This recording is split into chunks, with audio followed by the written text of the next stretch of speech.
तो स्वागत है आपका हमारे YouTube चैनल में। आज हम आपको बताएंगे बाबा साहब के जीवन की सच्ची घटना। अगर आप हमारे चैनल पर नए हैं तो प्लीज़ चैनल को सब्सक्राइब कर लें, जिससे हमारी आने वाली सारी वीडियो आप तक सबसे पहले पहुंच सके। तो आइए दोस्तों, वीडियो को शुरू करते हैं। सूबेदार रामजी राव एक बहादुर, चुस्त दुरुस्त उदार व्यक्ति थे।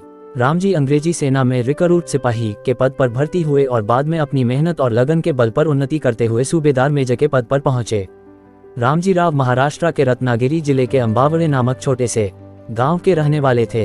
1891 में रामजी मध्य प्रदेश के इंदौर जिले की सैनिक छावनी महू में तैनात थे। वहीं पर 14 अप्रैल 1891 को बालक भीम का जन्म माता भीमाबाई की कोख से हुआ। 25 वर्ष की सेवा के पश्चात 1894 में सूबेदार रामजी राव सेवा से रिटायर होकर सपरिवार बंबई में आकर रहने लगे। बालक भीम लगभग 5 वर्ष के थे तभी बीमारी के कारण माता भीमाबाई का देहांत हो गया। अल्पायु में ही बालक भीम को माता के प्यार दुलार से वंचित होना पड़ा। बालक भीम अपनी माता की मृत्यु पर कई दिन रोता रहा। बालक भीम 5 वर्ष के हुए तो पिता सूबेदार रामजी उन्हें एक ब्राह्मण प्रिंसिपल के स्कूल में लेकर गए। प्रिंसिपल साहब काफी तगड़े गोल मटोल सुंदर बालक को देखकर खुश हुए। उन्होंने प्रवेश पत्र भरना शुरू किया। जब भीमराव की जाति का पता चला तो प्रिंसिपल ने गुस्से से प्रवेश पत्र के टुकड़े टुकड़े कर दिए और चपरासी को बुलाकर आदेश दिया कि इस नीच कमीने को धक्के देकर बाहर निकाल दो। इसकी हिम्मत कैसे हुई यहाँ तक आने की? आहत पिता क्या जवाब देते? केवल दुखी होकर मन मसोस कर रह गए। लेकिन रामजी राव बालक भीम को पढ़ाने के लिए दृढ़ संकल्प किए हुए थे। वे बालक भीम को एक अंग्रेज के स्कूल में दाखिला दिलाने के लिए लेकर गए।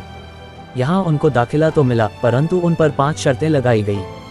बिछाने के लिए भीमराव अपने घर से टाट लाएगा, जबकि बाकी बालकों को टाट स्कूल से ही मिलता था। भीमराव दूसरे बालकों से लगभग 10 फुट दूर बैठेगा। ब्लैक बोर्ड के निकट नहीं जाकर वह मटकों में से खुद अपने हाथ से पानी निकालकर नहीं पिएगा। कोई सवर्ण बालक ही मटके से पानी निकालकर भीमराव को पिलाएगा। छुआछूत का कटु अनुभव। उन दिनों महाराष्ट्र में छुआछूत का बहुत जोर था।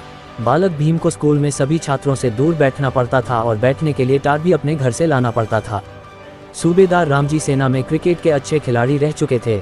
भीम को भी क्रिकेट खेलने का शौक था, परंतु अध्यापक ने उन्हें अन्य छात्रों के साथ खेलने की आज्ञा नहीं दी। स्कूल में प्यास लगने पर यदि कोई सवर्ण विद्यार्थी दूर से भीम के हाथों में पानी डाल देता तो वे पानी पी लेते, अन्यथा प्यासे ही रहते। नाई भी भीमराव के बाल नहीं काटते थे, अतः भीमराव की बहन घर पर ही कैंची से उनके बालों की अड़ी तिरछी कटाई कर देती थी, जिससे भीमराव की कई दिन तक मजाक उड़ाई जाती। परंतु इसके अलावा चारा भी क्या था। भीमराव एक दिन अपनी बहन से मिलन बम्बई को चल पड़े। रास्ते में थकान हुई, वह सड़क के किनारे बनी एक चाय की दुकान में चले गए और बेंच पर बैठकर चाय का ऑर्डर दिया। चाय वाले को कुछ शक सा हुआ। उसने भीमराव को घूर कर देखा और चीख कर बोला, क्यों रे, क्या जात है तेरी? इस सवाल से मानो भीमराव का खून ही जम गया। उसने ससंकोच अपनी जात बताई तो वह बोला, महार, नीच जात, तेरी हिम्मत कैसे हुई? वह चीखा और लपक कर भीमराव को बेंच से धकेल कर नीचे गिरा दिया और गालियां देते हुए बोला, तेरी सही जगह वही है, अछूत महार, गंदी नाली के गधे कीड़े। भीमराव नाली से रोते रोते निकले और आंसू बहाते हुए घर पहुंचे। बचपन में भीमराव को पग पग पर हिंदू धर्म की छूतछात की मार झेलनी पड़ी। इससे बालक भीम के कोमल मन पर जो घाव लगे वो जीवन भर रिश्ते रहे और इसी कारण बाबा साहेब हिंदू धर्म से घोरतम घृणा करने लगे। उन्होंने घोषणा की, मैं हिंदू धर्म में पैदा हुआ, ये मेरे बस की बात नहीं थी, परंतु मैं हिंदू धर्म में मरूंगा नहीं, ये मेरे बस की बात है, क्योंकि यही वह धर्म है जो आदमी आदमी में असमानता का भाव पैदा करता है। बम्बई जैसे शहर में पेंशन के 50 रुपये से घर चलाना सूबेदार रामजी के लिए बहुत कठिन हो रहा था। अतः उन्होंने सतारा के निकट गोरे गांव में एक प्राइवेट नौकरी कर ली और वहीं रहने लगे। एक दिन भीमराव अपने बड़े भाई आनंदराव और एक छोटे भांजे के साथ गोरे गांव की ओर रवाना हुए। भीम ने अपने आने की सूचना सूबेदार रामजी को पत्र द्वारा पहले ही दे दी थी, पर किसी वजह से वह पत्र सूबेदार जी को न मिल सका। जब बच्चे मसूर रेलवे स्टेशन पर रेलगाड़ी से उतरे तो अपने किसी भी व्यक्ति को स्टेशन पर न पाकर चिंतित हो गए। गोरे गांव तो जाना ही था। 3 बालक, शाम का वक्त और अनजान नगर, जिस पर बैलगाड़ी व तांगे वालों ने उन्हें अछूत महार जाति का होने के कारण अपनी गाड़ी में बैठाने से मना कर दिया।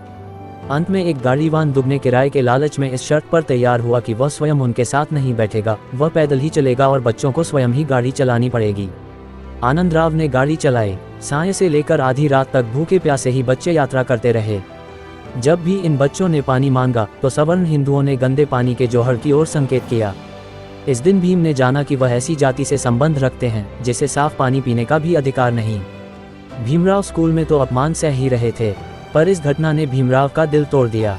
उन्हें भली प्रकार पता लग गया कि अछूत लाखों की संख्या में किस प्रकार पशुतुल्य जीवन गुजार रहे हैं। संभवतः बचपन में जो दुर्व्यवहार इनके साथ हुआ, उसी के फलस्वरूप भीमराव का मन हिंदू धर्म के प्रति कड़वाहट से भर गया, क्योंकि हिंदू धर्म में मनुष्य का मूल्य उसके जन्म और जात से ही आंका जाता है। हाई स्कूल में भी भीमराव से दुर्व्यवहार किया गया। ऊंची जाति के विद्यार्थी अपने रोटियों वाले डिब्बे ब्लैक बोर्ड के पीछे रखते थे।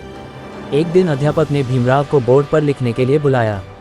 भीमराव अभी बोर्ड की ओर चला ही था कि विद्यार्थियों ने जोर से कहा, ठहर जाओ, हमें रोटियों के डिब्बे उठा लेने दो।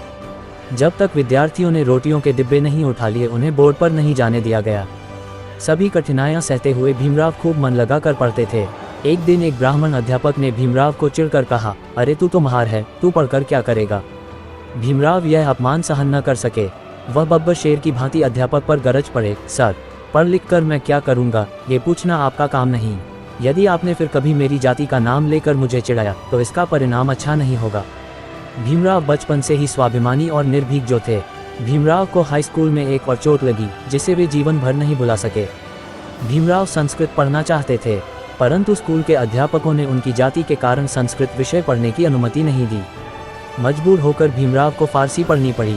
बाद में बाबा साहेब डॉक्टर अंबेडकर ने अपने प्रयत्न व परिश्रम से संस्कृत भाषा पढ़ी और वे संस्कृत के अच्छे विद्वान भी बने।